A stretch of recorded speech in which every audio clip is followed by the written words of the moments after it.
بيبدأ الانمي بتاعنا بشخص قاعد في مكتبه، بنعرف ان ده اسمه ريجن. في واحدة بتكون قاعدة قدامه وبيبقى اسمها هانا. كمان بنعرف ان ريجن ده بيشتغل في مكتب لطرد الارواح. اما بقى البنت اللي قاعدة قدامه هانا دي بقالها فترة بتشوف كوابيس، ولما بتحكي للناس محدش بيصدقها وبيفكروها عبيطة. علشان كده هانا بتفكر تروح لريجن، هو اللي بيصدقها وبيقول لها ان هو هيساعدها. البنت بتفرح جدا وبتشكره. وقتها ريجن بيقول لها ان هو هيحدد الحساب بتاعه، وده على اساس يعني عدد الارواح اللي هي محتاجة تطرد. بيديها ورقة فيها باقات بالاسعار. الورقة دي بيكون مكتوب فيها ان الباقة التجريبية بتطرد 20% بس من الارواح اللي هي عايزة تطردها، الباقة التانية بقى بتطرد 50%. يا حلاوة، اخر باقة في الورقة بقى بتطرد 99% من الارواح. يعني من الاخر كده زي دي تول. بكده بيبدأ ريجن يشرح لهانا عن الباقات دي. بيقول لها ان طرد الارواح دي حاجة مش سهلة خالص. لكن في الوقت ده وهم قاعدين بيتكلموا بيدخل واحد وهو متعصب جدا، بيقول لريجن ان هو نصاب وكلامه مشبوه. ريجن بقى بيسأل هانا وبيقول لها مين ده، بتقول له ان ده حبيبها تارو. في الوقت ده تارو بيحاول يمنع هانا من انها تصدق ريجن، بيطلب منها ان هي تفكر شويه كمان. ساعتها ريجن بيتعصب وبيقول له انت مش فاهم خطوره الارواح دي. بيقنعهم وبيقول ان الوضع هيكون تحت سيطرته وبيطمنهم. بعد كده بيخرجوا وبيمشوا علشان يروحوا للبيت المسكون. بنعرف وهم ماشيين ان الكوابيس والاشباح دي بدات تهاجم هانا من الاسبوع اللي فات، من وقت ما كان عندها امتحان. يعني انا حاسس ان هم لا كوابيس ولا ارواح، شكلهم كده شويه توتر من الامتحان مش اكتر. بعد كده هانا بتقول احنا كده وصلنا خلاص. ريجن بيبص على بيت غلط وبيقول ان دي هتبقى اقوى روح يتعامل معاها، وبيتحمس جدا. هانا بتقول له مش ده البيت، انت باصص على واحد غلط. بتوري له البيت الصح. وقتها ريجن بيتحرج، بيقول اصل البيت ده كمان فيه قوه هائله والعالم مليان بالارواح الشريره، وعلشان كده انا اتلخبطت مش اكتر. في الوقت ده بيعدي واحد من جنب تارو. ساعتها ريجن بيقول ان الراجل اللي عدى ده روح شريره. تارو بيبص له وبيقول له ان ده واحد هو عارفه ومش روح شريره خالص. ساعتها هانا بتزعق لحبيبها وبتقول له انت بتشكك في قدرات الواد من دلوقتي. بتتضايق منه وبيفضلوا يتخانقوا، بس ريجن بيسكتهم. بياخدهم وبيدخلوا البيت.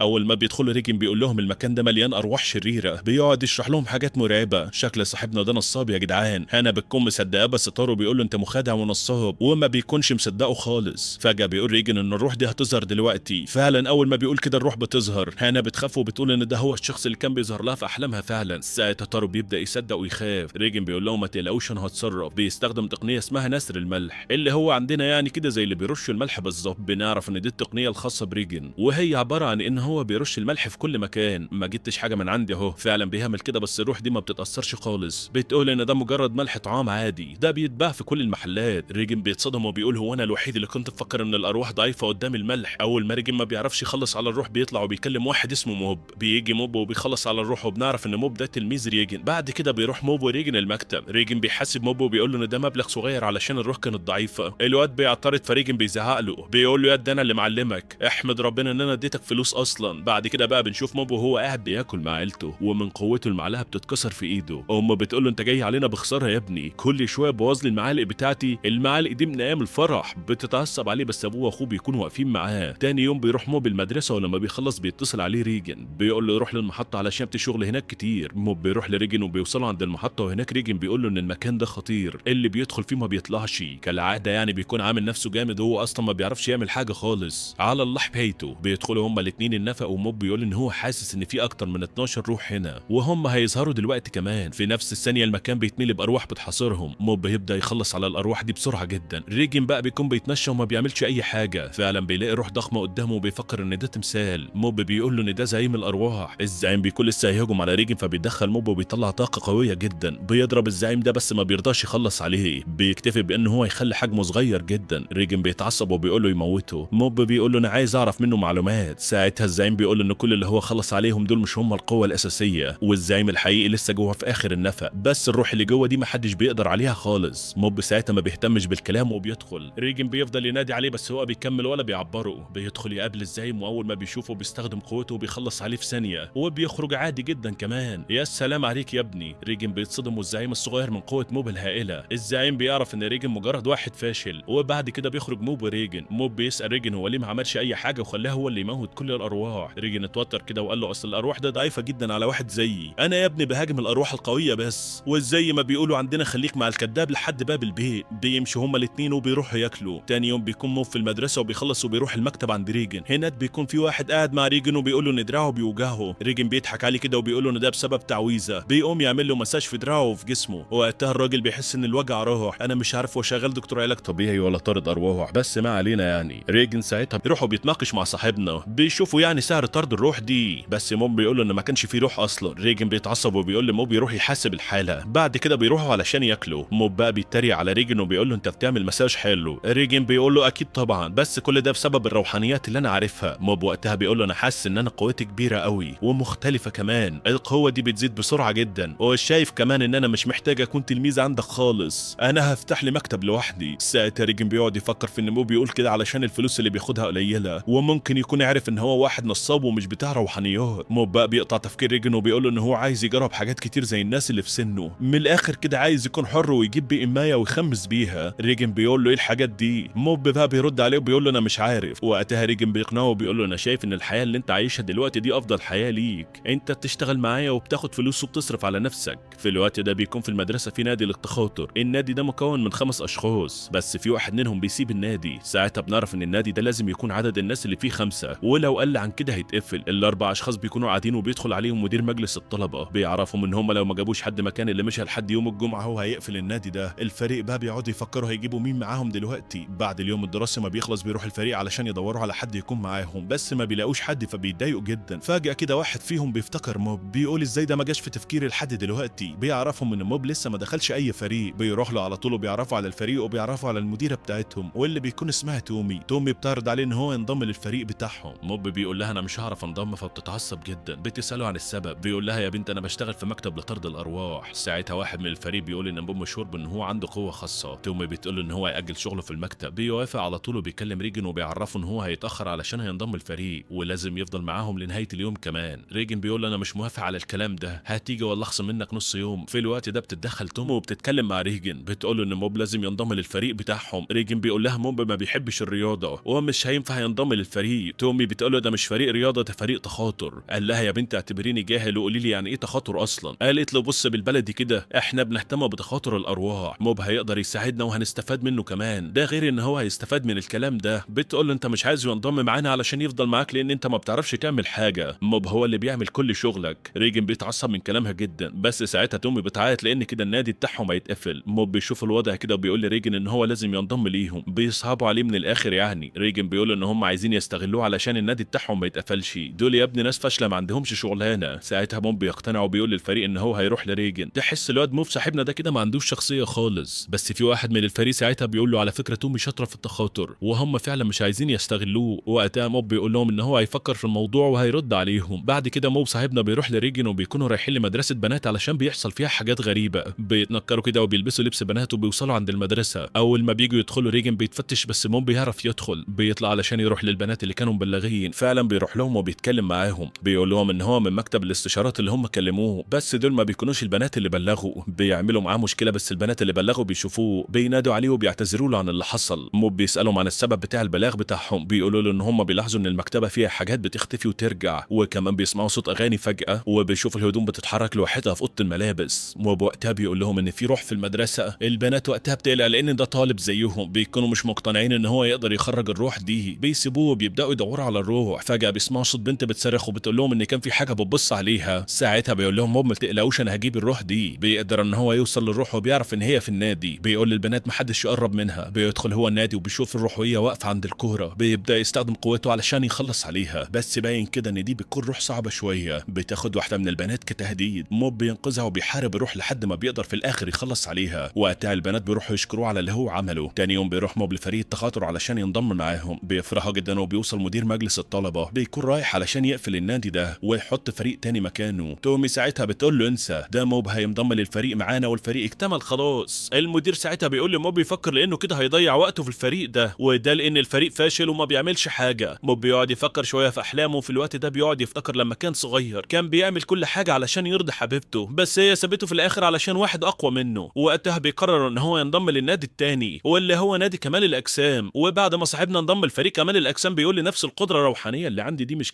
مش كفايه خالص انها تخليني اعرف اجذب البنات ليا، لازم جسمي يكون حلو كمان. ده اصلا السبب اللي خلاه يدخل النادي. في الوقت ده بيبدا تدريب مع الفريق، بس التدريبات بتكون قويه عليه جدا، ما بيستحملهاش وبيغمى عليه. بيقول له واحد من الفريق ان ده بسبب ان هو ضعيف وعنده انيميا. بيفوق كده وبيعتذر لهم عن اللي حصل، بيكون محرج جدا. وفي نفس الوقت ده بيبقى فريق التخاطر قاعدين بيلعبوا. في اللحظه دي بيدخل عليهم موب وهو متشال من الفريق بتاع كمال الاجسام. وقتها فريق التخاطر بيروحوا وبيشكروا فريق كمال الاجسام عشان ساب لهم الاوضه يقعدوا فيها، وكمان علشان علشان يطمنوا على موب. ساعتها كابتن الفريق بيقول لهم اللي حصل، بيطلب منهم ان هم ياخدوا بالهم منه. بيفوق صاحبنا فبيسالوه عن سبب انضمامه لفريق الاجسام ده. صاحبنا بيقول لهم ان هو شخص مش رياضي، علشان كده انضم للفريق ده بسبب ان هو عايز يستخدم جسمه من غير قدراته دي. تومي بتقول له ايه قدراتك اصلا؟ ان انت تكسر المعلقه بتاعه امك؟ موب بيبدا ساعتها ان هو يحرك كل حاجه حواليه. تومي بتندهش من اللي هو عمله، بتطلب منه ان هو يحقق لها امنيتها. العبيطه كانت عايزه تتكلم مع الفضائيين، بتقول انها درست كتير الموضوع ده وحاولت قبل كده كمان بس كانت بتفشل. بتقول ان هم ممكن يتعاونوا ويروحوا يشوفوا كل الاماكن ويعرفوا حاجات تانية جديده. موب بيرفض وبيقول لها انا هدفي ان انا احسن جسمي علشان اكون ليا شعبيه اكتر، وكمان علشان اندم الاكس بتاعتي. تومي بتقول له انت عايز تندم الاكس بتاعتك ليه؟ انت لازم تتعلم تقرا افكارها بالتخاطر الاول. بعد كده بنشوف موب وهو مع ريجن بيسالوا عن قراءه افكار بالتخاطر. ريجن ما بيكونش عارف حاجه عن الموضوع ده كالعاده. وقتها موب بيقول له انا عايز اتعلم الموضوع ده علشان اقرا افكار البنت اللي بحبها. بعد كده بيخرج موب من عند ريجن وبيفضل يفكر ان هو مش عايز حاجه غير ان هو يقرا افكار حبيبته. بس فجاه كده في واحده شكلها غريب بتوقفه، بتقول له مالك يا ابني انت حزين كده ليه؟ بتعرف بعدها ان هو زعلان بسبب الحب. بتقول له تعالى معايا وانا هضيع لك كل الحزن ده. بيرفض كده في الاول بس في الاخر بيروح معاها. في الوقت ده بتقول له ان هي دخلت فريق بيعلمها ازاي تشيل الحزن من الناس. بتقول له ان الفريق ده اسمه كاكواري، واضح كده من اسم الفريق ان هو فريق ضحك. مدير الفريق ده اسمه ايكوبو. بيوصلوا هما الاثنين للمنظمه. بنشوف ان كل اللي جوه شبه الست دي، وكمان لابسين نفس القناع اللي هي لابساه. بيبداوا يرحبوا بصاحبنا، وهناك بتكون في بنت موجوده مع موب في نفس الفصل، بتبقى عارفاه بس هو مش عارفها. في الوقت ده بيوصل ايكوبو وبيرحب بكل اللي موجودين وبيطمن ان مفيش حد فيهم عنده حزن. بعد كده الراجل بيرحب بصاحبنا وبيكون معاه اتنين كمان جداد، بس واحد منهم بيرفض ان هو يدخل. بيبدا ايكوبو ان هو يطلب من الفريق ان هم ياخدوا الجداد ويلبسوهم القناع، بس لما بييجوا يلبسوا البنت القناع بترفض. بتقول لهم ان هي مذيعه في المدرسه وجايه هنا علشان تكشف الحقيقه بتاعتهم. بتقول لهم انتوا اكيد بتعملوا للناس تنويم مغناطيسي. ايكوبو بيقول لها ان هو مش هيعمل حاجه. بيشيل القناع من على وش واحد من الجداد، بيلاقيه بيضحك كده. وقتها بتستغرب البنت جدا، بتعتذر له وبتكون عايزه تمشي. ايكوبو بيقول لها ان هو مش هيسيبها غير لما تضحك.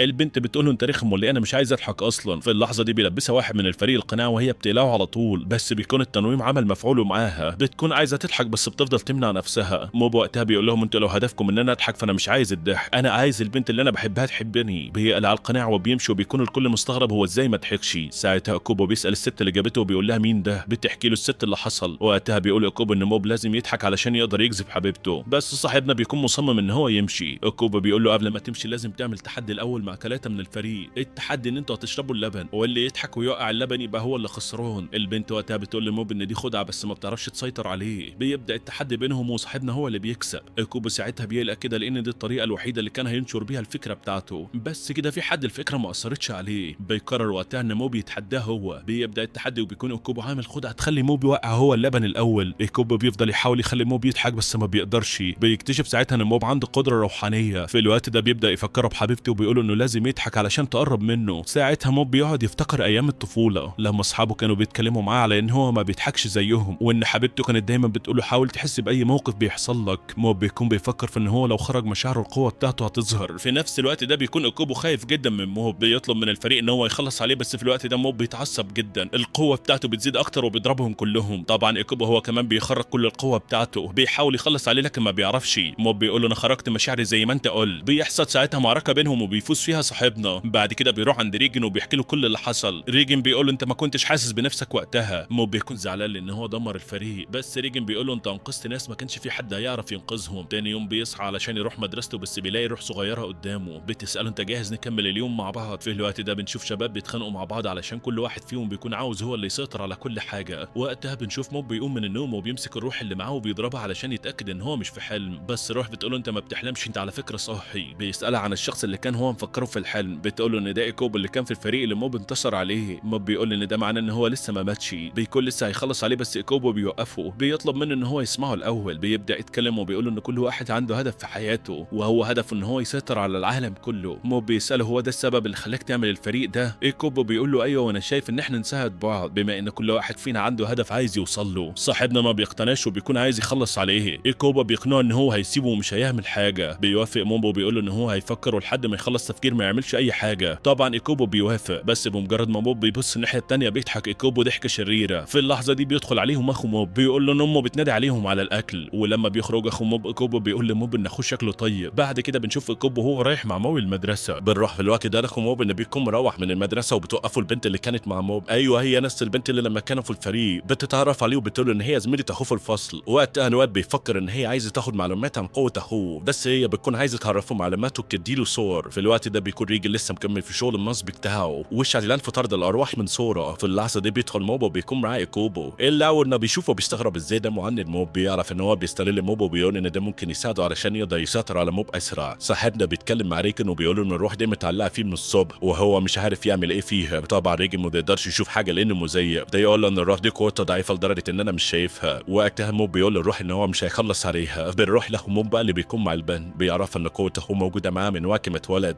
بس هو ما كانش بيستخدمها خالص. فتساله ليه ممكن يكون استخدمها فجاه. البنت بتقول ان اخوه انقذ ناس كتير بالقوه بتاعته، هي عايزه تعمل معاه قوي يكون مشهور والناس كلها كمان تعرف قدراته. اخو موب بيرفض وبيقول لها ان هو لازم يمشي. وقتها البنت بتقول عليه ان هو شاطر في الدراسه ورياضي بس ما عندوش قوه زي موب. في الوقت ده بيكون صاحبنا ماشي في الشارع مع ايكوبو، بيشوفوا اعلان عن موب. وقتها ايكوبو بيقول له انت الناس بقت بتعتمد عليك علشان قوتك. بالليل بقى اخو موب بيبقى قاعد بيفكر وبيحاول يطلع القدره اللي عنده بس بيفشل. بيقتنع ان القوه دي عند اخوه بس. تاني يوم بيكون صاحبنا رايح المدرسه هو واخوه، بيلاقي اخوه فجاه بيقول له ان هو عايز يروح معاه. موب بيساله عن السبب فبيقول انه عايز يتكلم معاه في موضوع. بيبدا يتكلم معاه وبيقول انت لازم تبدا تستخدم القوه بتاعتك. بيرد عليه موب وبيقول له ان مفيش حاجه بتستدعي ان هو يستخدمها. وقتها ايكوبو بيقول له ان في حاجات كتير بس هو اللي مش شايف. موب بيقول له ان هو شايف ان القوه دي ملهاش لازمه وان هدفه الوحيد ان هو يخلي حبيبته تحبه. بعدها بيكون موب في المدرسه بيفكر في ان القوه بتاعته مش قابله تخليه يحل المسائل بتاعت المدرسه. ساعتها ايكوبو بيستغرب وبيقول له لو كانت القوه دي مع حد تاني كان زمانه مسيطر على العالم كله. بعد كده بيكون صاحبنا في فريق تحسين الاجسام، بيكون في حرب بينه وما بين فريق الملح علشان فريق الملح عايزينهم مش عارف عشان يضربوا فريق تاني كده، بس فريق كمال الاجسام بيرفضوا. في وسط المعركه اللي بين الفريقين بيلاحظ فريق الملح ان في واحد جسمه ضعيف اللي هو موب، بيقعدوا يخططوا ازاي هيقدروا يخلوا فريق تحسين الاجسام معاهم. في الوقت ده بيسمع تيرو اللي حصل، بيكون متاكد ان فريق الملح بيخطط لحاجه. بنشوف بقى الفريق وهما بيخططوا علشان يعملوا حاجه، بيحطوا رساله حب عند موب. موب بيصدق ان الرساله دي جايه من بنت، بيفرح بس ايكوبو بيحذروا منها. طبعا صاحبنا ما بيصدق، بيصمم ان هو يروح للبنت. بنعرف ان فريق الملح كانت خطته ان موب يروح عند الفريق التاني ويضربه. ساعتها فريق كمال الاجسام هيروح علشان ينقذ موب. فعلا بيوصل موب عند الفريق التاني. في نفس الوقت ده بتوصل رساله لفريق كمال الاجسام بيقول لهم ان الفريق التاني خطفوا موب. امنا بقى الفريق التاني كانوا حابسين صاحبنا ومفكرين ان هو تبع فريق الملح. وقتها بيطلب من يوكوب ان هو يستخدم القوه بتاعته علشان يخرج. صاحبنا بيرفض ان هو يستخدمها. في الوقت ده بيجي واحد من الفريق وبيقول لهم ان فريق الملح وصل. بيهربوا علشان يضربوهم بس بيطلع ان فريق كمال الاجسام هو اللي وصل. بيطلبوا منهم يسيبوا صاحبهم وبياخدوه وبيمشوا. ساعتها بيعرف الفريق ان كل ده كان تحكم من فريق الملح. بيبقوا عايزين يضربوا فريق كمال الاجسام بس ما بيعرفوش ليه ان هم اقوى منهم. بيوصف تيرو بقى وبيفضل يضرب في كل اللي موجودين. بيعرف ان زعيم فريق الملح مستخبي فبيلاقيه وبيفضل يضرب فيه هو كمان. محدش بيكون قادر عليه وبيخلص ضرب فيهم وبينشي. فجأة بيلاحظ ان لسه في حد موجود. ايوه هو صاحبنا موب. بيستغرب ازاي ما حسش بيه. ساعتها موب بيقول انت ما ينفعش تستخدم القوه بتاعتك دي على حد تاني. بنشوف بقى الاثنين هم واقفين مصدومين من اللي بيحصل. ايكوبا بيكون مصدوم هو كمان وكل واحد فيهم بيكون مش مصدق ان في حد زيه وعنده نفس القوه. وقتها تيرو بيقرر يستغل الموقف. بيسال موب عن حاجه اسمها التسلسل الهرمي. موب ما بيكونش عارف ايه ده اصلا. تيرو بيلاقي ان هو مش هيعرف يستفاد منه فبيبدا يعاركه. موب بيكون مستغرب وهو بيهاجمه ليه مع ان هو ما عملش فيه اي حاجه، وكمان ان هم زي بعض يعني المفروض يكونوا صحاب. تيرو بيكون غريب وبيستخدم قوته على موب. بيجر حواليه وبيكون انكوبو حاسس بيه. بيسال موب على الحركات اللي تيرو بيعملها. موب بيقول له ان دي حركات بيعملوها غصب عنهم. بيساله لو هو هيعملها فيه كمان. بيقول له لا لان هي بتتعبني. بيفضل انكوبو يتكلم مع صاحبنا وبيقنعه يستخدم قوته ويواجهه. ما ينفعش ان هو يفضل مستسلم كده. في اللحظه دي بيبدا تيرو ان هو يهجم على صاحبنا. موب بيحمي نفسه من الضربات من غير ما يستخدم قوته. بيكون لسه مصمم ان هو ما يستخدمهاش. بيستفزوه علشان يخرجوا اسوأ ما فيه. بيقعد صاحبنا يفتكر ذكرياته مع المعلم بتاعه لما كان بيقول ان كل واحد عنده قوه روحيه. انا اسف يا جدعان على الانشدي. لما كان بيقول ان كل واحد عنده قوه وموهبه معينه لكن القوه الروحانيه دي زي السكينه ما ينفعش نستخدمها في وش حد. بعد كده بيفوق وبيفضل مصمم ان هو مش هيحارب حد بالقوه دي. بيكون عايز يعيش في سلام. فجاه تيرو بيهجم عليه وبيفضل يضرب في حد ما بيقع على الارض. بيقول انت لسه مش قد قوتي وحتى لو عندنا نفس القوه انا برجو على انك لانك ما بتستخدمش قوتك. موب برضه ما بيكونش عايز يواجه ولا يستخدم قوته. انت هتفضل كده لحد امتى يا ابني؟ في الوقت ده كوبو بيتدخل وبيقول لتيرو انتوا كده متعادلين بس تيرو ما بيكونش موافق على الكلام ده. كوبو وقتها بيفضل يدافع عن موب وبيقول ان هو هيستخدم القوه بتاعته وكمان ان هو مش ضعيف وهيحاول ان هو يدمر كل قوته ويضرب تيرو. بس الخنزير بيخلص عليه بكل سهوله. بينصدم موب من اللي حصل ان هو خلص عليه بالسرعه دي. بيقول ان هو ما كانش متوقع ان موت حيوان الاليف هيأثر عليه كده. ساعتها بيروح موب فلاش باك كده لكل لحظه كان كوبو معاه فيها. بيفضل يفتكر قد ايه هو كان بيشجعه وكان عايزه دايما يستخدم القوه بتاعته وما يبقاش زي الناس العاديه. في الوقت ده تيرو بيستفز موب وبيقول له ورينا قوتك. بيفضل يضرب فيه علشان يخليه يطلع القوه بتاعته. موب بيفضل ثابت على موقفه وما بيديش اي رد رد فعل. تيرو بيفضل بيدخل جوه المدرسه وبيفضل يحاول معاه علشان يخرج قوته، بس برضه مفيش فايده. بيوصل لاوضه الاقتصاد وبيطلع السكاكين وبيبدا يرمي عليه. موب ما بيهتمش وبيقول ان دي هتكون جريمه وبيعمل حمايه لنفسه. الحمايه دي بتعكس السكاكين تاني ناحيه تيرو وبتقطع شعره كله. ساعتها تيرو بيتعصب جدا وبيقول له انا هخلص عليك. في اللحظه دي بيطلع سيف قوته وبيروح علشان يقتله بيه. بيدمر كل حاجه حواليه وبيقول ان هو مفيش حد عنده قوه زي بتاعته ومش هيكون في كلام. موب وقتها بيقول انت بتستخدم القوه غلط، ما ينفعش تستخدمها على حد مش معاه القوه بتاعتك. بيفضل يقنعه وقتها يسيب تيرو الست بتاعه. بيجري عليه وبيخنقه وبيقول ان هو عمل كل حاجه لوحده من غير مساعده حد ومن غير القوه دي. بيقول ان من وقت ما انت ظهرت كل حاجه باظت. موب بيكون بيحاول ان هو ما يستخدمش القوه بتاعته وبيحاول يضربه بايده، بس في الاخر ما بيعرفش وما بيكونش قادر يعمل حاجه. بيتكلم معاه تيرو بيقول انت كده كنت بتتدرب كويس، ليه بقى مش عارف تطلع قوتك؟ صاحبنا ما بيردش على كلامه وبيفتكر موقف فيه مع اخوه لما كانوا ماشيين وبتيجي مجموعه من الشباب يتخانقوا معاهم وبيضربوا اخوه وقتها. موب بيتعصب وما بيكونش فاكر ايه اللي حصل بعد اخر ان هو فاق ولقى اخوه مليان بالدم وايد صاحبنا هي كمان كانت مليانه دم. بيفهم ان القوه بتاعته هي اللي عملت كده وده السبب اللي بيخليه مش قادر يستخدمها. في اللحظه دي موب بيكون اتخانق وبيقع على الارض وتيرو بيحاول ان هو يفوقه، بس لما بيعرفش ان هو يفوقه بيسيبه وبيمشي. وهو ماشي فجاه بيشوف حاجه وراه. بيفهم ان موب بيستخدم القوه بتاعته. بيكون رايح علشان يحاربه بس بيلاقي فجاه قوته بتتسحب منه. بيبص كده بيلاقي ان موب لسه مغمى عليه. بيبقى مش فاهم اللي بيحصل للقوه اللي بتسحب منه كل قوته دي وبتدمر المدرسه. فجاه ده يحصل حاجات غريبه كده. تيرو بيلاقي نفسه في الفضاء وبيكون مش فاهم اي حاجه. في الوقت ده بيفوق موب وبيستوعب ايه اللي حصل. بيبدا يعيط لانه ما قدرش يغير من نفسه. بيقول لنفسه ان هو بسبب القوه دي مش هيعرف يعيش حياه طبيعيه. بعد كده بنشوف تيرو بعد ما نزل من الفضاء بيروح يتكلم مع صاحبنا، لكن الفريق بيقوم وبيشوف تيرو بشكله غريب ده. بيخافوا وبيدروا منه. بعدها تيرو بيروح لموب ويتكلم معاه عن القوه دي. بيجي فريق كمان الاجسام في الوقت ده علشان يطمنوا على صاحبنا والتمام بياخدوه وبيمشوا. تيرو وقتها بيفضل واقف ساكت ومش قادر يتكلم. بيمشي صاحبنا وبيروح يدور على ايكوبو لسه ما بيقدرش يلاقيه. بيرجع البيت فاخوه بيحس ان في حاجه مش مظبوطه. بيقعد يتكلم معاه بس موب بيكون متضايق وبيعتذر له عن اللي حصل اليوم اللي القوه بتاعته جت فيه. وقتها هو بيقول له ان مش القوه بتاعته هي اللي برضته، اللي عمل كده كان واحد من الشباب اللي كانوا موجودين. وبيسيبه وبيروح يتفرج على التلفزيون. اخو موب بيشوف الاخبار وبيعرف اللي حصل. بيقعد يفتكر وبيكتشف ان الظاهره اللي حصلت دي نفس الظاهره اللي حصلت يوم الحادثه بتاعته. وبيتاكد ان ده مش بسبب موب. صاحبنا بيكون نايم هو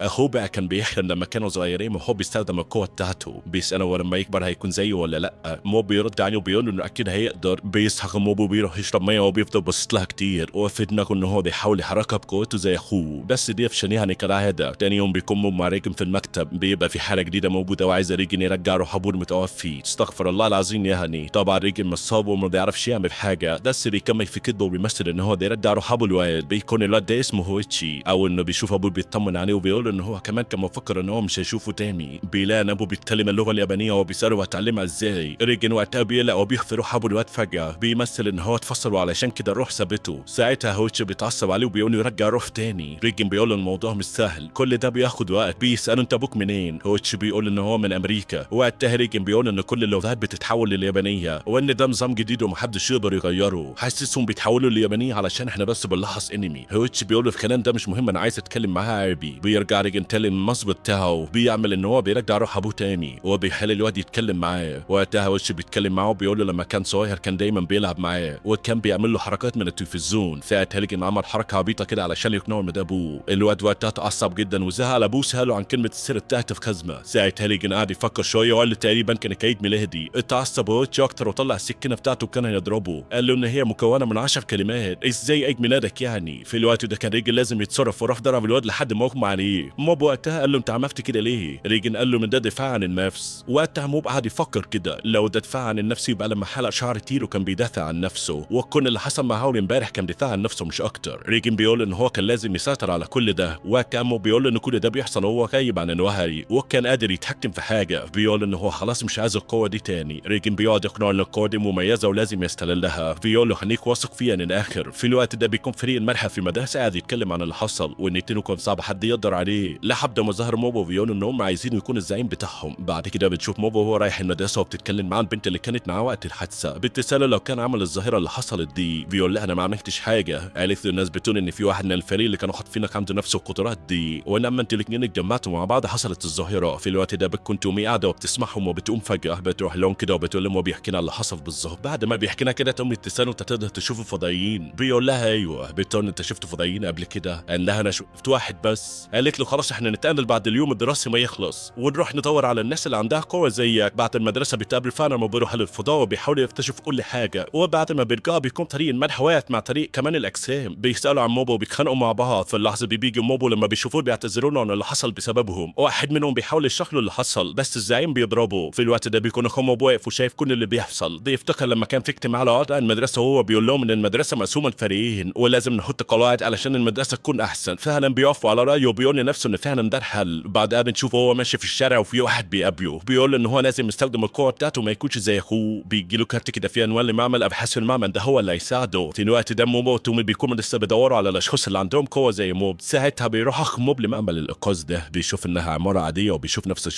الشخص ده بيفرح ان اخو موب بيه واهتم بالموضوع. بس صاحبنا بيكون متضايق كده. بيقول للشخص ان انت بتضحك عليا ولا ايه؟ انا مش شايف اي مكان للابحاث. بيكون عايز يمشي بس راضي بيوقفه وبيقول له ادخل معايا، انت عندك حاله تخسرها اصلا. بيبدا يفهمه ان هو اشترى العماره دي وعملها معمل ابحاث، وكمان هو عامل دور خاص للاشخاص اللي ما فيش عندهم قدره. بيكون موب لسه بيدور على الاشخاص وفجاه بيشوف واحد وبيحس من ناحيته بقوه. القوه دي بيخليه يحس بتعب. بيقول لتومي وتومي بتحاول تجذب الشخص ده. نرجع تاني لرئيس معمل الانقاذ اللي بيكون بيعرف خمور على الناس اللي عنده. بيكون في واحد منهم بيحاول يتنين معاها وواحده بتحاول تشوف اللي مخفي وراها، وكمان بيكون في اتنين توأم بيتكلموا مع بعض بالتهاتر والناس كتير زيهم كده. بنشوف بقى رئيس المعمل وهو بيقول لهم ان اخو موب هيكون معاهم ان هم يتعاملوا معاه كويس. اخو موب بيسالوا مع صاحب المعمل بيقولوا لهم ان صاحب المعمل ده من عيله ثانيه وما عندوش قوه مميزه، هو ده هدفه انه يكون عنده قدره حسيه علشان كده عمل المعمل ده. تاني يوم في المدرسه بنشوف رئيس الطلاب وهو بياخد اخو موب للفصل. بيطلب منه ان هو يدمر الجزء بتاع البنات كله وينهي فريقين كمان. بيفضل يقنعه وبيضغط عليه لحد ما يوافق. في الوقت ده بيكون زعيم الفريق اللي اسمه نيفغا بيكري على رئيس فريق تميل الاجسام. بيتفقوا ساعتها ان هم يبقوا صحاب. بنشوف بقى طلاب الفصل كلهم متجمعين والبنات كلهم متعصبه. بتطلب ساعتها ان هم يتصلوا بالشرطه. رئيس الاتحاد بيطلب منهم ان هم يهدوا. بيروح يفتش المكان بتاع نينجا. في اللحظه دي بيدخل نينجا وبيسال ليه الكل متجمع. بيلاقوا الحارس في المكان بتاعه والكل بيشتموا. بيتعصب عليهم وبيعرفوا ان هو مش غبي علشان يحط حاجه في المكان بتاعه. اكيد في حد هو اللي عمل كده. اخوه بيقول ان شاف الحارس في شنطته. وقتها بيجري عليه نينجا وبيقول ان هو ما عملش حاجه وبيتعصب اكتر كمان. ساعتها رئيس الاتحاد بيطلب من الطلاب يطلعوا بره. بعد كده بيكون اخو موب قاعد زعلان. رئيس النارمال بيقول ان عادي يعدي علينا ايام وحشه. بس اخو موب بيكون قاعد بيفتكر اللي حصل. بيتعصب فجاه وبيرمي المعلقه اللي كانت في ايده. بيقول ان ما عندوش قوه زي اخوه بيسيبه وبيمشي. اخو موب بيكون ماشي وبيقابل ريجن. بيساله هو بيعمل ايه هنا. وقتها ريجن بيقول ان هو عنده شغل جاي هنا علشان يطرد روح. بيعرض عليه ان هو يروح معاه يساعده. اخو موب بيقول ان هو مش زي اخوه ما عندوش اي قوه. ساعتها ريجن بيستغرب وبيقول له ازاي انت اخوه ما عندكش اي قوه. بس بيكمل في طريقه عادي. في الوقت ده بيكون رئيس معمل الانقاذ قاعد وبيكتشف حاجه غريبه في المعلقه اللي رماها اخو موب. بيكتشف ان هو ممكن يكون عنده قوه خارقه. بيوصل اخو موب البيت وبيشوف حاجه غريبه على الباب. بنعرف ان ده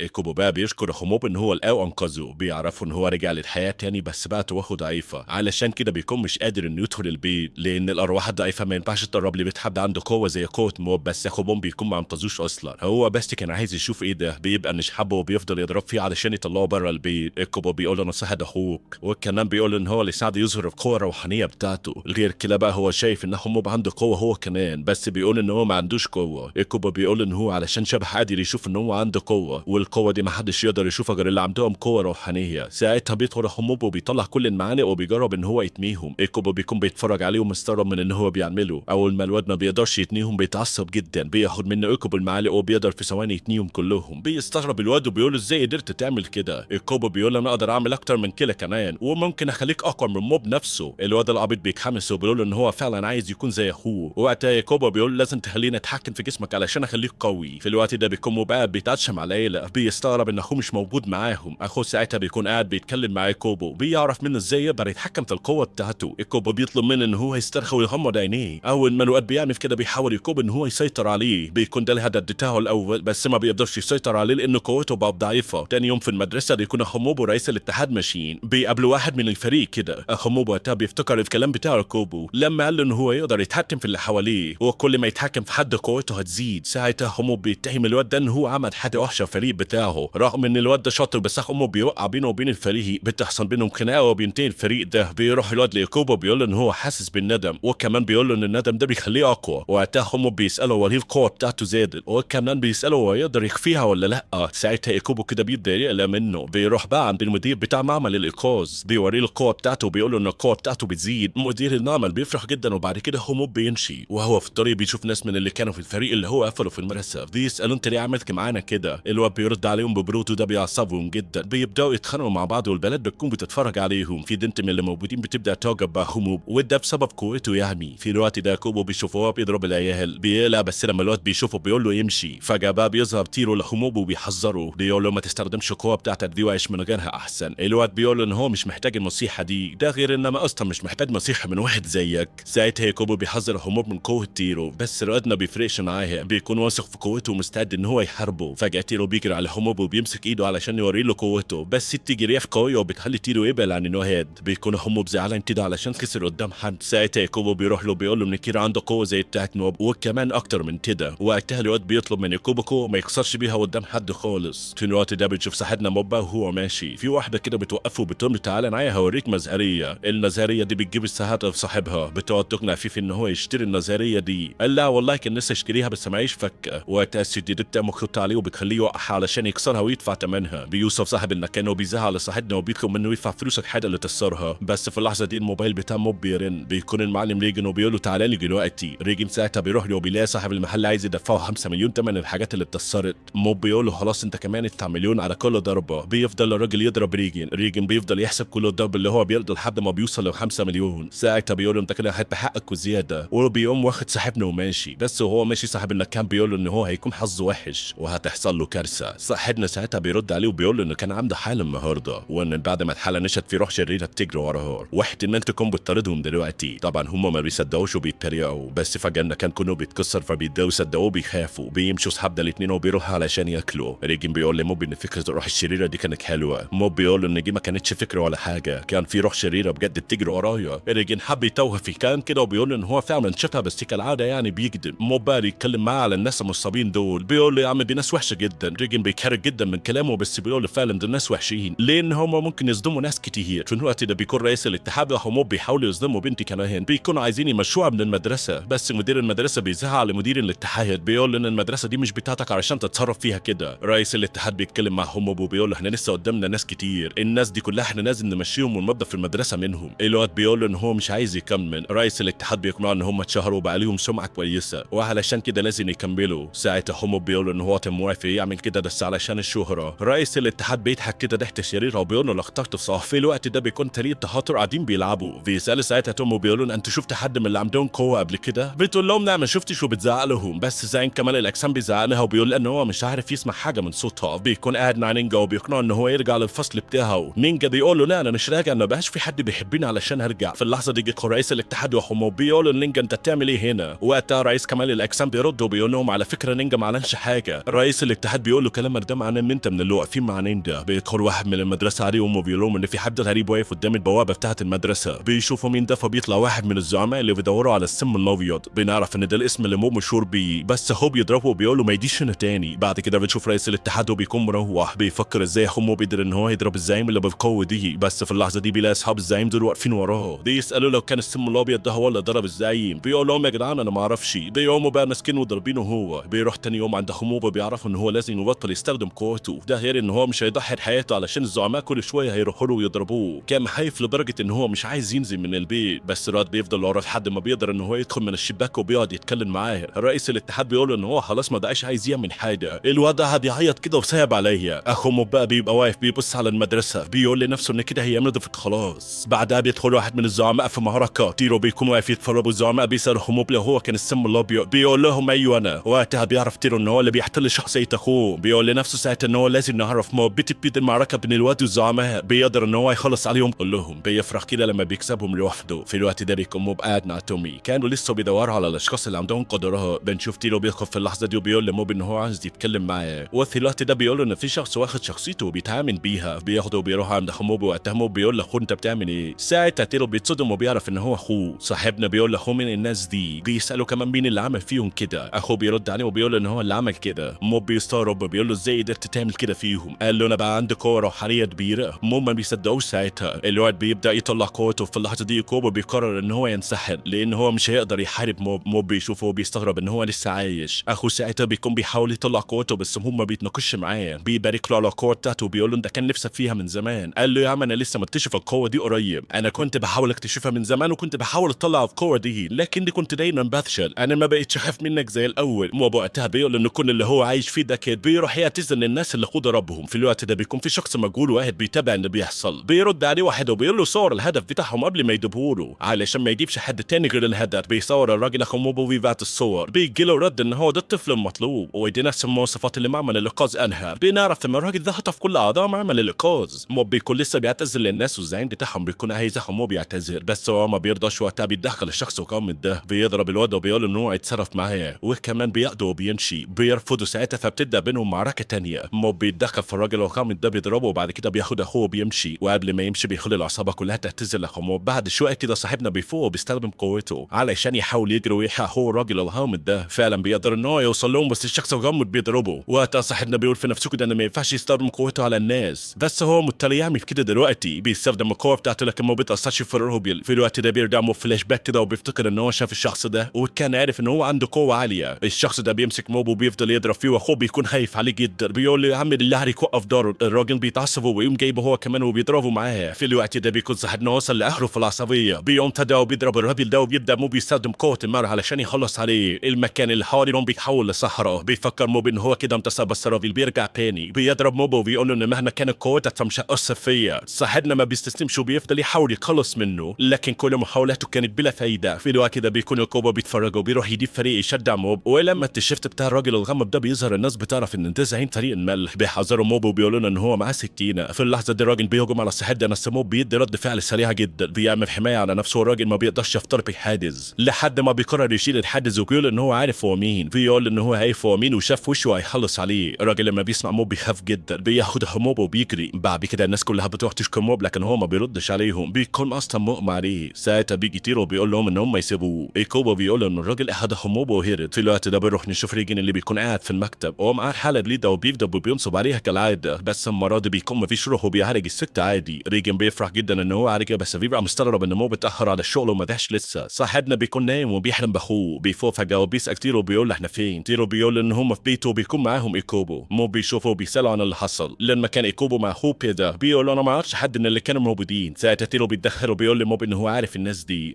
خطيره جدا ولازم يبعد عنهم. بيقول ان دي منظمه اتعملت علشان تجمع الناس اللي زيهم والسيطره على العالم. موب بيقول ان كل ده مش فارق معاه دلوقتي، اهم حاجه ان هو ينقذ اخوه. تيرو بيوقفه وبيقول له ده كده. بيساله هم احد حولي اصلا. ايكوبا بيقول له ان في معمل كان بيجمع الناس اللي زيهم وكان اخو موب بيروح المعمل ده. وقتها تيرو بيقول اكيد هم ده اخوه من المعمل ده. بياخدهم وبيروحوا المكان وهناك بيلاقوا كل اللي هناك مغمى عليهم. وقتها بيلاقوا مدير المعمل وبيحاولوا يفوقوه وبيسالوه عن الاطفال اللي كانوا هنا. بيقول لهم ان هم اتخطفوا. في الوقت ده بنشوف العصابه هم واخدين الاطفال. موب وتيرو وايكوبا بقى ورئيس المعمل بيبقوا قاعدين يتكلموا بيحاولوا يشوفوا هيعملوا ايه في الموقف ده. تيرو بيقول لموب ان هو محتاج شريك معاه يكون قوي، انت اللي هتكون الشريك المثالي. رئيس المعمل بيقول لهم ان هو هيساعدهم. من الناحيه الثانيه بنشوف واحد بيكون من ضمن اللي خطفوا الاطفال دلوقتي بيكون رايح لموب لانه عارف ان هو عنده قوه كبيره. اول ما بيدخل موب وتيرو بيضربوه بيفضلوا يضربوا فيه علشان ياخدوا منه معلومات عن العصابه، واللي بنعرف ان هو بيطلق عليهم اعضاء المخلب. بيكون في الوقت ده اعضاء المخلب اجتماع مع رئيس المخلب وبيكون معاهم كومايا اللي هو الراجل الامن. الاعضاء بيكونوا مع بعض لانهم متاخروا في انهم يجيبوا موب. الرئيس كده هيطرد واحد منهم، بيكونوا شايفين ان الحد ده هو كومايا. بيتعصب كده وبيفضلوا يتخانقوا مع بعض لحد ما المدير بيوصل. وقتها بيدخل مساعد المدير بيقول لهم ان المدير هيسافر وعايز يختار اتنين يمسكوا المخلب مكانه. كومايا بيتحمس جدا بس المساعد بيقول ان هو مستحيل المدير يختاره. نرجع تاني للمعمل ده بيكون الاطفال وموب متجمعين بيتخانقوا مع فريق المخلب والفريق بيضرب الاطفال. اخو موب بيقول لهم ان مفيش حد فيهم عنده قوه وان هم عايزين يروحوا. واحد من الفريق بيتكلم وبيقول لهم ان هم لسه مش هيسيبوهم دلوقتي وهيفضلوا يعذبوا فيهم لحد ما يعرفوا القوه اللي عندهم. واحد من الفريق بقى بياخد واحد من الاطفال وبيساله عن قوته. الطفل ما بيردش وبياخد الطفل وبيدخل بيه اوضه وبيطلع بيه وهو ميت. بيهددهم كمان ان هم هيكونوا زيه لو ما قالوش عن قوتهم. في الوقت ده بيكون موب وتيرو الراجل اللي ضربوه من العصابه الكبرى هنا عند فريق المخلب. الراجل اللي ضربوه ده بيكون اسمه ترداد، بيكون مستغرب من قوه صاحبنا. فجاه ترداد بيهرب منهم في الطريق وتيرو بيقول لهم مش هينفع نضيع وقت، احنا لازم نمشي علشان نروح لاخوه. ترداد بيكون واقف بيسمعهم وبيستعد علشان يجيب حقه منهم. بيروحوا بيقول لهم ان هو مش هيسيبهم يدخلوا النخله بسهوله كده. تيرو وقتها بيقول لهم ان القوه بتاعت ترداد في انه يتحكم في كل اللي حواليه وده عن طريق الهواء. ساعتها بيبدا ترداد يحاربه بس تيرو هو اللي بيقف قدامه. بيكون سحبنا الاثنين موب وايكوبو واقفين يتفرجوا. موب بيتدخل وبينهي كل ده بحركه واحده منه بيخلص على ترداد. وساعتها تيرو بيقول لموب ان هو لو استمروا بالقوه دي هيخلصوا كل ده في يوم واحد. في الوقت ده بيروح لموب اللي بيكون قاعد مع الاطفال المخطوفين بيقول لهم احنا لازم نعمل خطه علشان نهرب بيها. في واحد بيعترض كده وبيقول لهم ان هم مش هيعرفوا يعملوا الموضوع ده، بس الواد بيفضل يقمعهم وبيروح لاخو الواد اللي العصابه خلصت عليه. الواد بيقول ان اخوه كويس ان قوتهم ان هم يتواصلوا مع بعض. بيعرف ان العصابه عملت لهم تنويم مغناطيسي على بعض عشان يشوفوا الواد ده ميت. الاطفال بيعرفوا كده فبيوافقوا بيتفقوا ان هم يتعاونوا ويهربوا. هم بيبدا يعرفوا القوه بتاعت كل واحد فيهم علشان يستخدموها في الهروب. بيقول لهم ان العصابه دي اكيد عارفين ان احنا هنهرب. في واحده منهم بتقول ان ده معناه ان هم عارفين كل الخطط اللي هم ممكن يهربوا بيها. الوقت بيقول لها لا ما حدش تفتشني وانا داخل، وبيطلع معلقه من جيبه. بيبدا يستخدم قوه كل واحد فيهم. بيكون واحد قوته النار وبيخليه يسخن بيها المعلقه، ولا قوه تحريك الحالات بيخليه ياخد المعلقه السخنه ويفتح بيها القافي، وبكده يكونوا عدوا اول مرحله. قبل ما يتحركوا بقى هم بيقول لهم ان كل واحد فيهم يستخدم القوه بتاعته، بس هم بيعرفوا ان هم مش هيقدروا يستخدموها على الناس. وقتها بيقرروا يتصرفوا، بيطلعوا بيستخدموا القوه بتاعته. هو بيقدر ان هو يخلص على الناس اللي كانت قدام الباب. بيخرجوا كلهم بيخططوا ان هم لازم يوقفوا امارات، وهيستخدموا قوه البنت اللي بتاعها في اماكن الحاجات علشان يوصلوا بيها للطفل اللي العصابه خدعوهم بانهم موتوه. في الوقت ده بيوصل موبو تيرو للمدخل. بيكون في اتنين واقفين على الباب. تيرو بيستخدم قوته وبيخلص عليهم بكل سهوله. ايكوبو بيقدر ان هو يدخل في جسم واحد منهم. تيرو بيقول له كان الافضل ان انت تدخل جوه جسم ترداد. ايكوبو بيقول له ان هو حاليا ضعيف وما يقدرش يدخل جسم حد فيه قوه روحيه عاليه. هم بقى والاطفال بيكونوا ماشيين ورا قوه البنت علشان يوصلوا للواد. موب بقى وتيرو بيدخلوا وبيكسروا كل الكاميرات، وكل ما بيشوفوا حد بيخلصوا عليه بيمسكوا واحد من العصابه بيضربوه وبيسلوهم الاطفال. بيقول لهم ان هم في السجن بتاع النخله. ساعتها اعضاء النخله بيسمعوا اللي بيحصل، بيعرفوا ان في ناس اقتحمت المكان. اعضاء النخله بقى بيامنوا في تمنها، وكومايا بيقول لهم ان هو ممكن يخرب لهم. اي كل بيتريق عليه لانه عايز يطلع يتهزم من الموج تاني. ساعتها مساعد المدير بيقول لهم ان هو لو اتهزم تاني هيتطرد. بيحرك كومايا ليهم وبيروح لهم وبيقول لهم ان هو هيخلص عليهم المره دي. تيرو بيبدا يستعد علشان يحاربوا، بس مو بيقول له انه مفيش وقت لازم يروحوا للاطفال. كومايا بيروحوا وبيضربهم، بس مو ما بيدروش فرصه. بيضربوا بقوه بيخلص عليه. وقتها اعضاء النخله بيعرفوا ان كومايا اتهزم تاني من مو. بيقرروا يطلعوا هم يواجهوا مو. بس بعد ما مو بيضرب الواد بيقرر تيرو ان كل واحد فيهم يمشي من طريق علشان يوصلوا اسهل للاطفال. بيكون فريق النخله كله بيستعد علشان يحاربهم. في الوقت ده بيكون اخو مو بالاطفال بيوصلوا للمكان اللي فيه واد اللي الفريق قال لهم ان هو خلص عليه. الفريق بيشوفهم وبيسالوهم ازاي قدرتوا تهربوا. اخوهم بيقول لهم ان هم ضربوا العصابه وهربوا عادي. بيكون اعضاء الفريق لسه يضربوهم، بس القائد بتاعهم اللي اسمه جون بيوقفهم. بيقول لهم يسيبوهم ويمشوا. اخوهم بيستغرب من اللي القائد بيقوله، بس بياخد الاطفال وبيمشوا. ساعتها واحد من العصابه دي بيسال لكن ليه سابهم يمشوا. رين بيقول في فرق كبير بين الشخص العادي والشخص اللي عنده قوه روحانيه، واحنا لو كنا دخلنا في حرب معاهم كنا هنخسر. بيقول لهم كمان ان المنظمه دي هتسيطر على العينه المستقبل وهتمتص. في الوقت ده بيكون كوبو ماشي وبيشوف باب شكله غريب. بيكون عايز يدخلوا، بس بيظهر اتنين من العصابه وبيسالوا انت مين. كوبو بيردوا بيقول لهم ان هو كان ماشي وتاه. بيسيبه وما بيدخل الباب. العصابه دول بيقولوا له ان هو تبع الناس اللي جايه تاخد الاطفال. وقتها كوبو بيقول لهم انت مش هتقدروا تقفوا قدامي يا عم تنيل، انت فيك حاجه. بيخلص عليهم كلهم بكل سهوله وبيدخل الاوضه دي. يسال واحد منهم عن الاوضه اللي فيها الاطفال دي، يعرفوا ان دي اوضه مقر تجربه الانقاذ.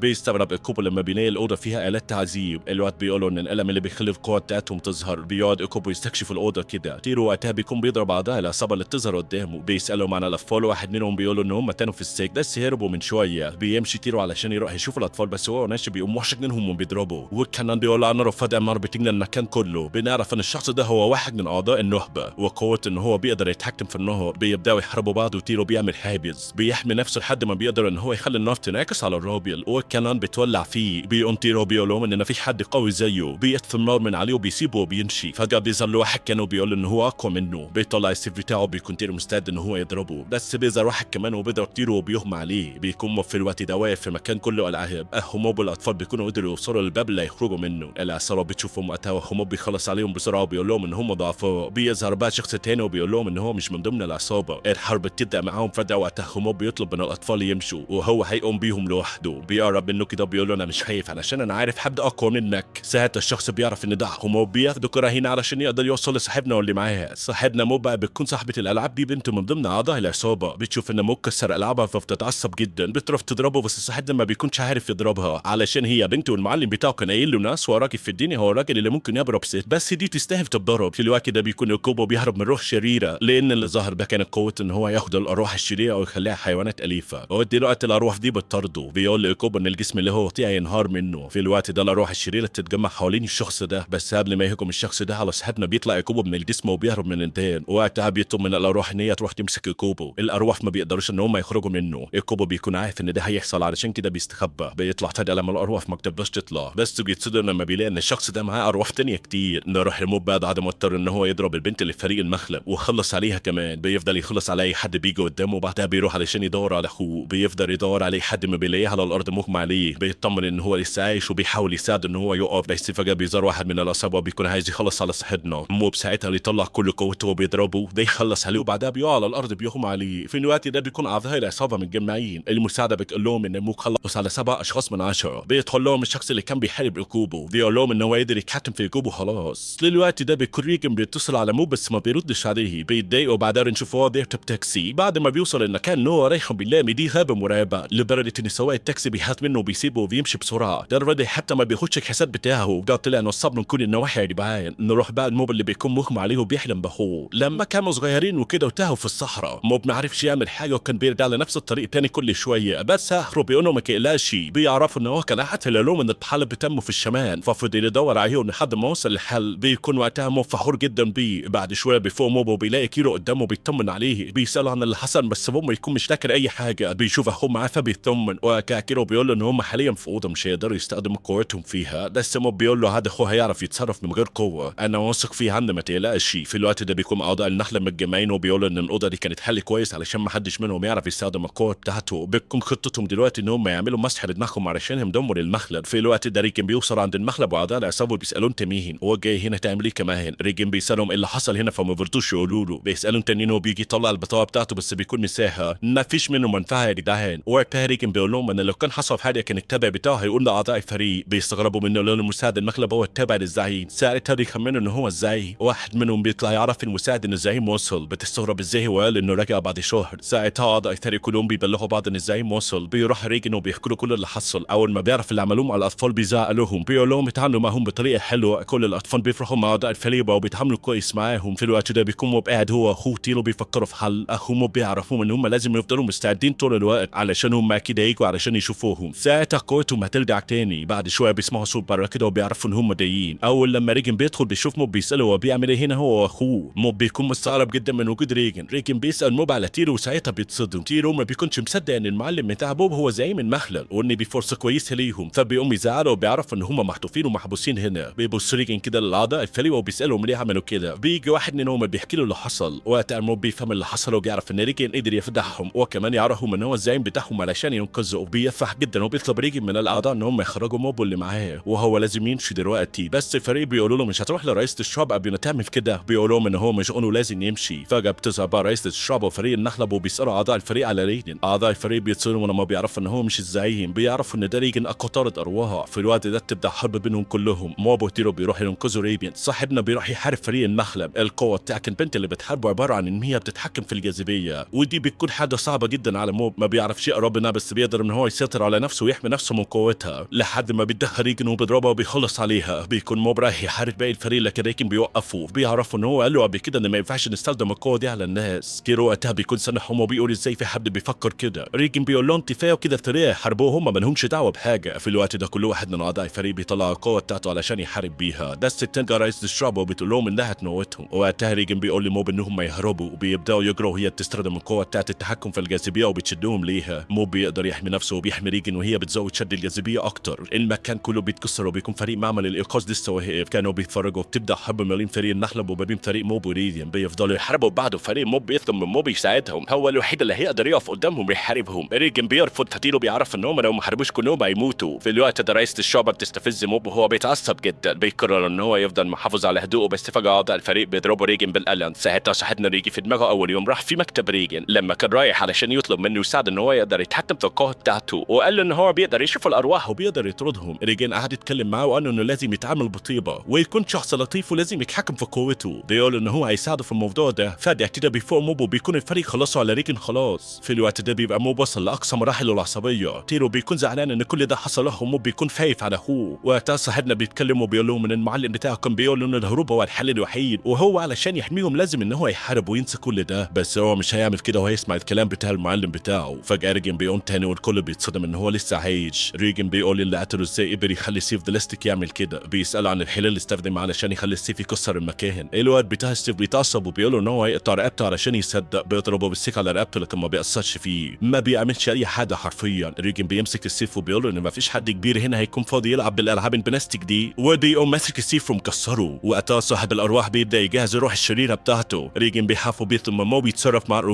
بس لما بيجي يضرب الروح بيعرف انها عروسه ومن ضربه واحده بيخلص عليها. بيفضل كل واحد يطلع قوته وريجن بيقدر ينتصر عليهم. موب بيكون مبسوط من المعلم بتاعه. تيرو بيقول ان هو روحاني بجد وعنده قوه خارقه. بتيجي رئيسة الشعب في الوقت ده وبتقول ازيك يا حد بالقوه دي، انا لازم اخلص عليك دلوقتي علشان انت هتبقى خطر كبير على المنظمه بتاعتنا. بيطلب من ريجن انها تحاربه وتسيب الباقي. في الوقت ده بنشوف حاجه غريبه، وهي ان قوه موب لما تعصب جامد القوه دي راحت لريجن، وهو كده بقى معاه قوه موب لفتره محدوده. كده الغضب كله راح من موب وبقى موجود مكانه الانتقال للمعلم بتاعه بس. بكده رئيس الشرطه في انها ترمي كرات معينه كده المفروض ان هي بتدمر اي حاجه قدامها، بس ما بتعملش حاجه معاه فبتستغرب من قوته. تقرر ان هي تستلم كل القوه بتاعتها، بتبدا تضرب فيه وبتستخدم كل القوه اللي عندها وبتدمر المكان كله حواليها. بتقول له معنى كانت قوتك الروحيه فانا هقدر عليك علشان انا مختلفه عنكم، وكمان عندي طموحات ان انا اسيطر على العالم كله. بتبدا تعرف كده علشان تهجم عليه، وريجن بيقول لها تبعد عنه، بس هي بتروح وبتحاول ان هي تضربه. بتفشل وهو فجاه بيطلب منها تشيل القناع اللي هي لابساه، بيمسك القناع كده بيشيله من قوته بيرميها بعيد. بيكون مستغرب ازاي القوه دي كلها عنده اصلا، بيعرف انها جت من مومبو. في الوقت ده بيجي صاحب السيف يضرب ريجن بيقول ان هو ما ينفعش يستخدم القوه على الناس. ساعتها صاحب السيف بيقول له ان العالم كله مؤذي، بيعرف ان امه ماتت من وهو صغير وهو ما جربش حنان الام قبل كده، علشان كده بقى عايز يسيطر على العالم كله. ريجن بيقول له ان هو حاسس بيه، وصاحب السيف بيفهم ان هو كمان زيه. بيبدا يحكي له ان هو صغير ما كانش يعرف مين ابوه، وكان هو الطفل الوحيد اللي بيروح المدرسه من غير اكل. صاحب السيف بيقول له ايه علاقه ده باللي انا بقوله؟ ريجن بيقول له ان ده الموقف الوحيد اللي داريه في طفولته. صاحب السيف بيتعصب جدا، وساعتها بيطلع المسدس وبيضرب ريجن، بس برضه ما بتاثرش فيه. وقتها بيجي كذا واحد يضربوا ريجن، وبيقولوا له ان منظمه المفلت دي منظمه قويه جدا. ريجن ساعتها بيقول لهم ان هو شخص عادي ومع ذلك اقوى منهم، وقدر يتغلب عليهم كلهم. كمان بيقول لهم احنا كلنا بشر، بس انتوا عندكم قوه مميزه شويه، بس في الاول والاخر برضه ما ينفعش نستخدم القوه دي على بشر زينا. بيفضل ريجن يفهمهم وتيلو بيقول لموب ان المعلم بتاعه شاطر جدا ولازم يفتخر بيه، بس في الوقت ده بيرجع رئيس الشعب ويقنعهم ان هم ما ينفعش يستسلموا لان هم مميزين عن البشر. بيكتشفوا ان الرئيس بتاعهم راجل مسير بيتكلم معاهم وبيقول لهم ان المجتمع بتاعهم ده فاشل وما ينفعش يتعاملوا مع البشر لان هم مميزين، ومن غير القوه بتاعتهم دي هيكون المجتمع وحش، علشان كده لازم يسيطروا على العالم. بيجمع قوته وبيسحبوا كلهم ناحيته، ومحدش منهم بيقدر يتحكم في القوه بتاعته علشان يواجهه. واحد منهم كده بيقدر يضربه وبيقول ان هو بيستسلم. رئيس الشعب بيرمي الجاذبيه عليه لكن هو بيرجع، بيقول له ان هو هيخلص عليه. فعلا بيخلص عليه وبيتكلم مع موب وبيعتذر له، وبعد كده بيسيبهم وبيمشي. بيجي متخصص الارواح وبيقول ان الروح الجديده بتاعته اكتملت وهتخرج كمان. فعلا الروح دي بتخرج وبيكون ايتابل. اول ما بيطلع بيقول لموب ان هو بقى قوي ويقدر يساعد في اي حاجه. دلوقتي موب بيعرفوا ان هم خلاص خلصوا كل حاجه. باقي اعضاء الفريق بيعترفوا ان موب وفريقه اقوى منهم وقدروا يمنعوا النخله من انه يسيطر على العالم. بعد كده بيرجع موب بيته وبيدي يعيش حياته طبيعي تاني. بيروح المدرسه هو واخوه، هناك بيشوف البنت وهي بتبص له وبيتحرج، وبتيجي مذيعه المدرسه بتقول ان هو يفضي نفسه في يوم علشان يحترم من اللي حصل.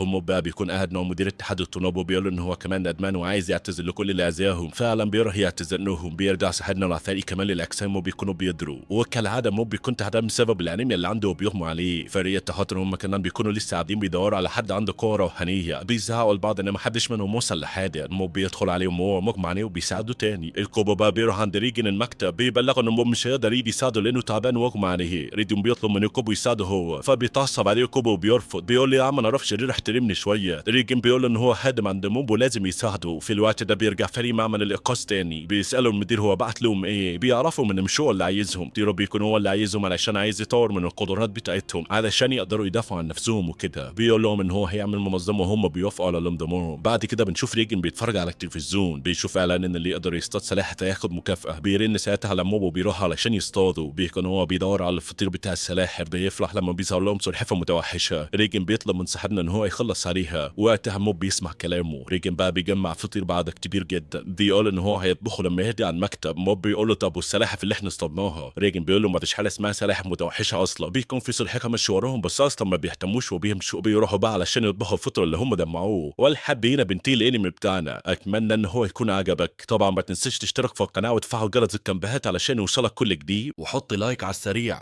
ويلا سلام.